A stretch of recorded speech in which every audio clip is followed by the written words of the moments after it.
Good morning students. बेटा एक बार फिर स्वागत है आपका नई क्लास में। हम चैप्टर 3 कर रहे थे जिसका क्वेश्चन नंबर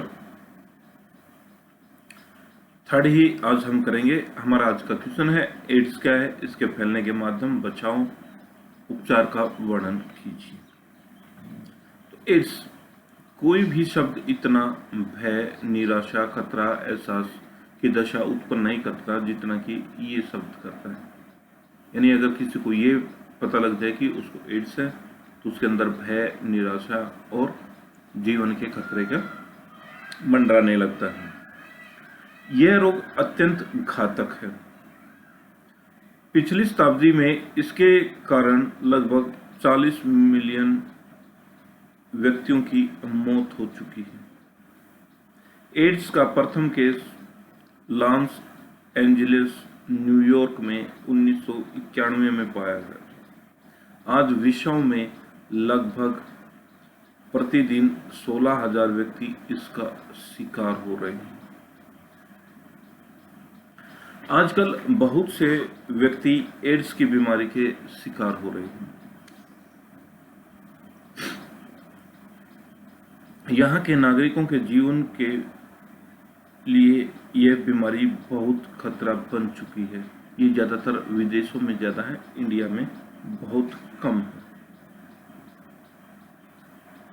अधिकतर व्यक्ति इस बीमारी से अभिन्न रहते हैं, यानी उनको जानकारी नहीं होती।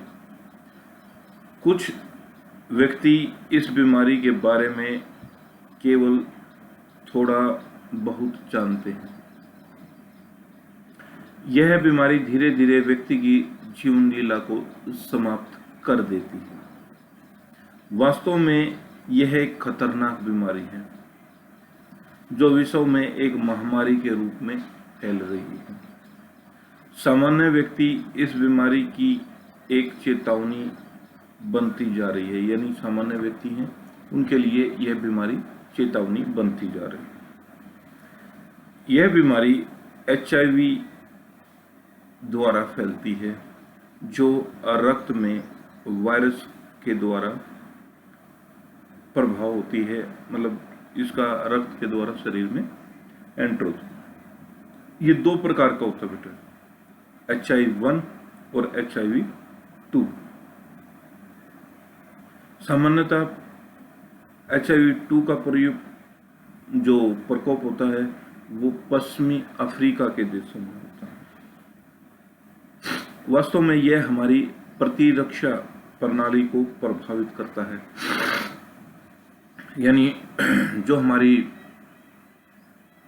रोग प्रतिरोध क्षमता है उसको खत्म कर देता है, उसको प्रभावित करता है। फैलने के कारण, यानी ये किस तरह फैलता है? अनेक व्यक्तियों के से यौन संबंध बनाए रखना, रक्त का प्रत्यारोपण, यानी अगर ब्लड हमने किसी को देना है, अगर उस व्यक्ति के ब्लड में HIV है और किसी स्वस्थ व्यक्ति को चढ़ा दें तो तब भी HIV हो सकता है।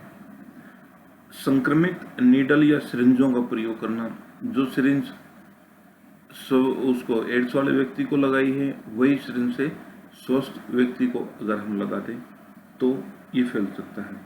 संक्रमित व्यक्ति का ब्लेड या रेजर प्रयोग करना,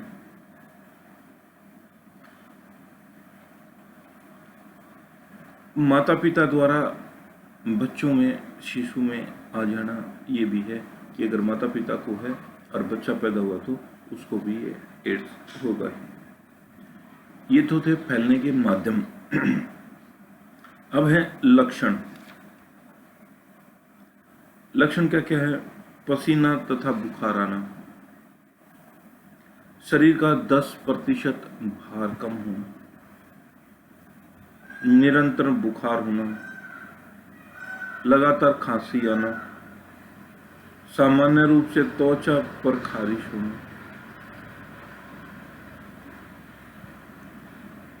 इस तरह के ये लक्षण हैं। अगर ये लक्षण हैं तो इसका मतलब उन्हें एड्स है, तो इसका हमें टेस्ट करवाना चाहिए। और कुछ सामान्य लक्षण भी होते हैं। भूख की कमी आना, लंबी अवधि तक थकावट रहना, श्वास का छोटा होना, जो हमारी श्रवण शक्ति है वो कम होना। तो ये कुछ लक्षण हैं। अब इसका उपचार क्या क्या हो सकता है? सामान्यतः एड्स का अभी तक कोई विशेष उपचार उपलब्ध नहीं है, लेकिन एड्स से बचाने के उपाय किए जा सकते हैं। इस बीमारी के बचाव में निम्नलिखित उपाय किए जा सकते हैं। एक तो अनेक व्यक्तियों से योग संबंध नहीं बनाए रखना। पति पत्नी के अतिरिक्त विपरीत यौन संबंध भी नहीं बनाए रखना। टीके के लिए अपना डिस्पोजल जो सिरिंज होती है उसका उपयोग करना। रक्त प्रत्यारोपण से पहले रक्त की पूर्ण रूप से जांच कर लेना। एड्स के केस सूचना पर स्वास्थ्य विभाग को देना। दूरदर्शन, समाचार पत्रों, रेडियो, पत्रिकाओं के माध्यम से एड्स की जानकारी देना। ये जो हमारा क्वेश्चन था एड्स का, यह आज कंप्लीट हो गया।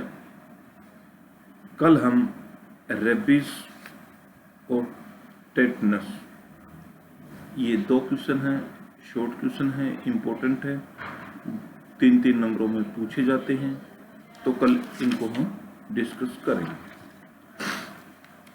इसके बाद इसमें डेंगू, मलेरिया, ये 2 और इम्पोर्टेंट क्वेश्चन रहते हैं। इनको नेक्स्ट क्लास में करते रहेंगे। तो बेटा उम्मीद करता हूँ समझ में आ गया होगा, और इनको रिवाइज करें, घर पे रहें, स्वस्थ रहें। तो मिलते हैं अगली क्लास में।